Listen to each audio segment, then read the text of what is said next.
Hello viewers, मेरा नाम doctor Arif Hussain Sarmast है।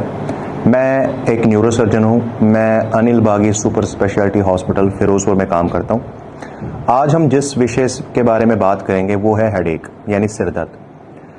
तो सिर दर्द के बारे में जैसे सभी लोग जानते हैं बहुत से कारण होते हैं। ऐसे हम बोलते हैं कि एक प्राइमरी हेडेक्स होते हैं और दूसरा हम बोलते हैं कि सेकेंडरी हेडेक्स होते हैं। प्राइमरी हेडेक्स ऐसे होते हैं कि जिनका हम कोई कारण जान नहीं सकते, चाहे हम कोई भी इन्वेस्टिगेशन कराएं। तो उनमें जो कॉमन से हेडेक जैसे होते हैं, टेंशन टाइप हेडेक है, जैसे बंदा बैठा है उसको सिर में दर्द हो गया। दूसरा माइग्रेन है जो एक ही साइड से होता है। तीसरा क्लस्टर हेडेक है।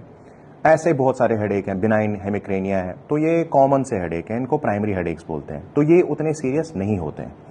हमारा ज़्यादातर ध्यान उधर जाता है जो सेकेंडरी हेडेक्स होते हैं, जिनके कारण जिनका कोई खतरा होता है इंसान को। तो सेकेंडरी हेडेक को आइडेंटिफाई करने के लिए हमें उसके सिम्टम पता होने चाहिए। जैसे कि कोई ऐसा हेडेक है जो इतना सीरियस है, जो किसी बंदे को लाइफ में पहली बार ऐसा हुआ है। हेडेक के साथ इतनी उल्टियां आ रही हैं जो किसी भी दवाई से कंट्रोल नहीं हो रही हैं वैसा, या आंखों में धुंधलापन हो रहा है, या दो दिखते हैं, वो हो गया। या हेडेक के साथ कोई पासा कमज़ोर हो गया बंदे का, कोई पासा पलट गया, कोई पासा कमज़ोर है। या हेडेक के साथ साथ दौरे पड़ गए पेशेंट को, वो चीज़ है। या कोई भी ऐसा पेशेंट हो जिसमें हेडेक के साथ साथ पेशेंट के होश कम हो गए, जैसे होश उसका था वो बेहोश हो गया, पेशेंट का होश कम हो गया। तो अगर ऐसे कोई भी हेडेक ऐसा हो जो हमें लगे कि सेकेंडरी हेडेक है, हमें इमीडिएटली अपने कंसर्न डॉक्टर साहब के पास जाना चाहिए, चाहे वो न्यूरोलॉजिस्ट हो, न्यूरोसर्जन हो, या कोई फिजिशियन हो। तो उसको वो इवेलुएट करेंगे कि कोई सीरियस कॉज हेडेक का नहीं है। खुद ही हेडेक की खुद ही दवाई नहीं लेनी चाहिए, क्योंकि ये कोई बड़ी चीज़ भी हो सकती है जिसकी वजह से पेशेंट को नुकसान हो सकता है। तो सेकेंडरी हेडेक को आइडेंटिफाई करने के लिए हमेशा डॉक्टर के पास जाना चाहिए। और जो मैंने ये साइंस बोली हैं, जैसे सिर दर्द इतना ज़्यादा है, उल्टियाँ आ रही हैं, चक्कर आ रहे हैं, एक साइड से पासा कमज़ोर हो गया, या बंदा बेहोश हो गया, या किसी को चोट लगने के बाद हेडेक हो गया, तो इसके कोई सीरियस कारण भी हो सकते हैं। तो वो आपके डॉक्टर साहब आपको इवेलुएट करके बताएंगे।